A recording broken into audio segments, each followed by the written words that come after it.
If you somehow didn't know, Garfield is a comic strip started in June 1978 and has had daily entries, meaning there's been about 15,000 Garfield comic strips.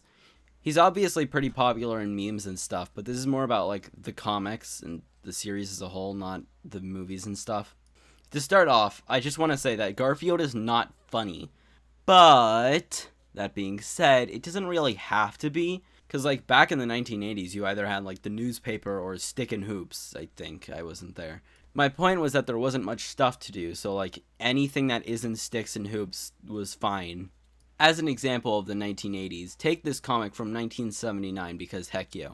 I can look at this comic and say, well, it's not very funny, but it's understandable. The point is that an old person can look at this comic and understand the joke. That's all it needed to be. You just needed to understand it, and it counted as a comic. Well, I mean, it also has to have a joke, but I guess it kind of passes in that department.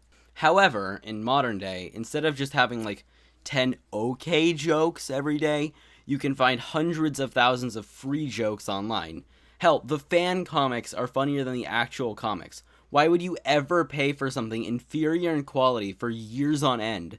By the way, don't forget that you can find every Garfield comic ever for free, link in the description. To put it simply, the novelty is gone.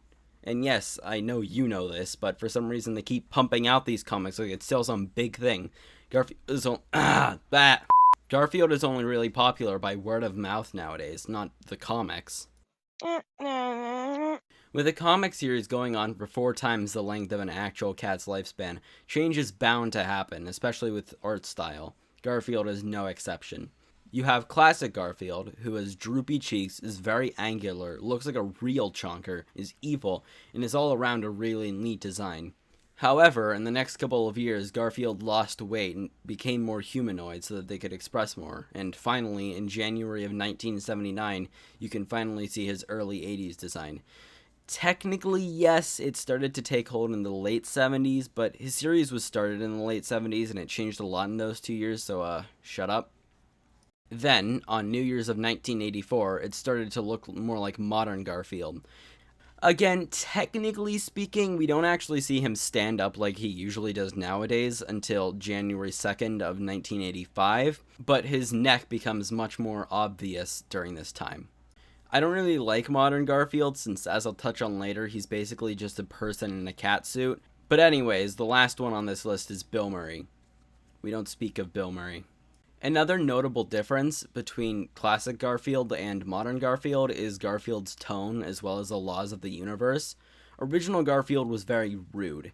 He was witty as per usual, well, as witty as the writers are, and he was rude to everyone. Along with this, the gap between animals and humans was very clear. Humans have speech bubbles, animals have thought bubbles. It's very simple, very clear, and they absolutely do not ever interact. They may interact with each other, but never to humans. Animals never talk to humans. Nowadays, dude, screw that. He directly addresses humans and uses telephones. He isn't spiteful and his rudeness isn't funny anymore. It's just being a jerk. Old Garfield was basically a feral cat John decided to own, while modern Garfield is just lazy. If John were to set house rules, old Garfield would like kill John or something, but if it happened nowadays, modern Garfield wouldn't care. I know how annoying it is for me to say, I know something would happen, or I think something would happen, and to use that as a point, but like, seriously, modern Garfield is a wimp. Garfield isn't even a cat. He does human things, he speaks to humans, he is human. SpongeBob the skin theory, no, it's Garfield skin theory now. Garfield is a very small person, not short, literally small, in a cat suit. John knows this and he's hiding it from us. Don't let him fool you. On another note, with 15,000 comics under your belt, eventually you're bound to repeat something. I mean, seriously, there's like a bajillion of these things. How do you even know if it's a repeated joke or not? Do they just like hire someone to know every Garfield comic? Do they have a group of people checking every comic every time? Or, the idea I'd prefer to believe, they just don't care. If you played, say, Minecraft online, try to remember the exact username of a person you played with 2 years ago and haven't contacted since. Little hard, eh? The people working on Garfield could do the exact same comic twice, and as long as there's enough of a gap between them, like, old people won't even notice. In fact, they did do the same comic twice. These two comics in the span of 5 years were literally the exact same. The same exact punchline. You see, the joke is, the phone is a meow. That means it's for Garfield, 'cause he's a cat.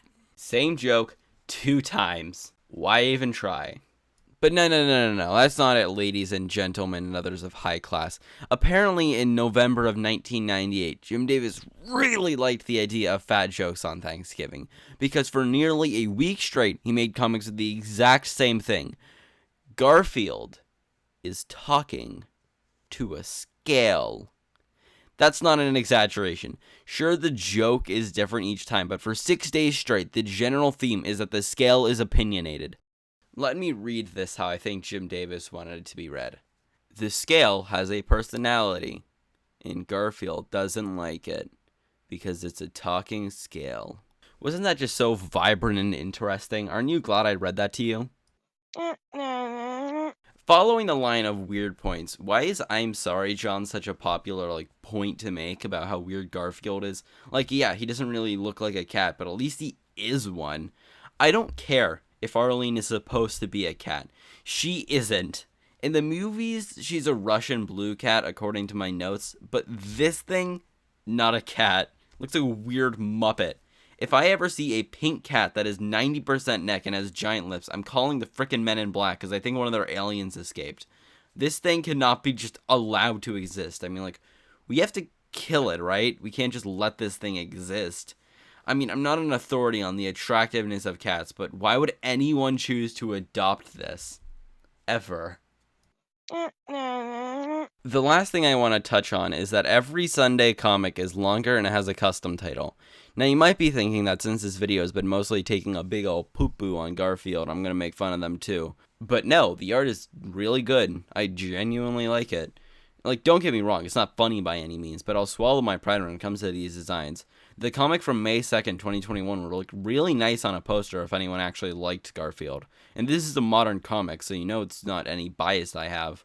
Clearly the artists have the potential to make something good, and are willing to, but it kind of just sucks really, because the artist tried really hard to make it look good, but when the writing is this bad, it won't do anything. It's just gone. I know I've never written anything before, and I probably never will, so I have no clue how hard this must be, but dude, just write good. Write good. I might make a video about The Simpsons surrounding this, but just like The Simpsons, I think what they really need is a big old cap on the bottle. Maybe a couple of seasons or months to get all their big ideas out of the way. Then a finale, something that sends the characters off. Something that lets you know the characters' lives will go on as per usual, but without needing any more. You know, at the end of Endgame with Captain America dancing with Peggy Cartman? Probably like that, but probably without Cartman, but who knows. Maybe Garfield dies. Maybe he just goes back to being a normal neighborhood cat. Maybe Odie finally becomes a real dog or something. Maybe Arlene just doesn't exist, fingers crossed. Of course, no matter what I hope will happen, it won't, because Garfield is a massive $600 million cash cow, but whatever. They could work hard to make Garfield good, but they won't. They know the money will just keep flowing in. That kinda sucks. Wait, I forgot the Bill Murray movie.